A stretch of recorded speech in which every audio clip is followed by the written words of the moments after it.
Bismillahirrahmanirrahim. Assalamualaikum warahmatullahi wabarakatuh. Perkenalkan, nama saya Hikmawati, NIM 2001012.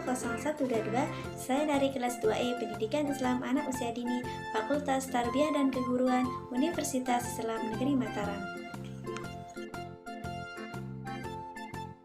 Di video kali ini saya akan menjelaskan satu kasus tentang penyakit diare pada anak. Apa sih yang dimaksud dengan penyakit diare itu?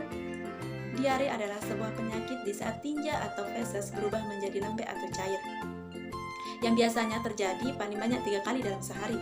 Dan di negara berkembang pun, diare adalah penyebab kematian paling umum yang terjadi pada anak balita, dan bisa juga membunuh lebih dari 2,6 juta setiap tahunnya. Ada 3 macam pembagian diare. Yang pertama, diare akut. Diare akut disebabkan oleh infeksi usus, infeksi bakteri, dan penyakit yang lain.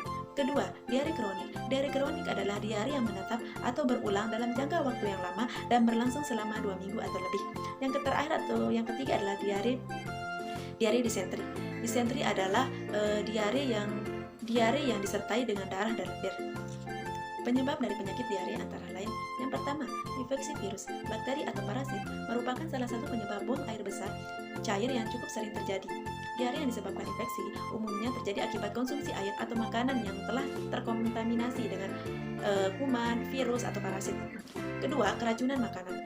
Yang ketiga, terdapat dalam alergi makanan. Yang keempat, efek samping obat tertentu. Kelima, penyakit pada usus. Dan yang keenam, stres atau gangguan psikologis.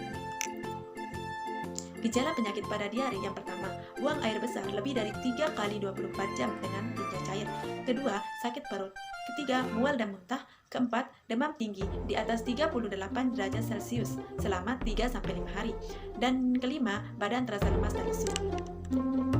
Cara mencegah penyakit diare antara lain: yang pertama itu rajin mencuci tangan sebelum dan sesudah makan. Kedua, menjaga kebersihan lingkungan dan sekitar rumah. Ketiga, hindari makanan yang pedas-pedas. Keempat, gunakan bahan makanan yang segar. Kelima, makanan harus matang dan higienis. Keenam, hindari kontamina silang saat memasak. Dan ketujuh, memberikan vaksin rotavirus kepada anak. Ada beberapa jenis makanan yang baik untuk dikonsumsi anak ketika diare, antara lain: yang pertama, nasi atau bubur. Kedua, roti. Ketiga, telur yang matang. Keempat, sup.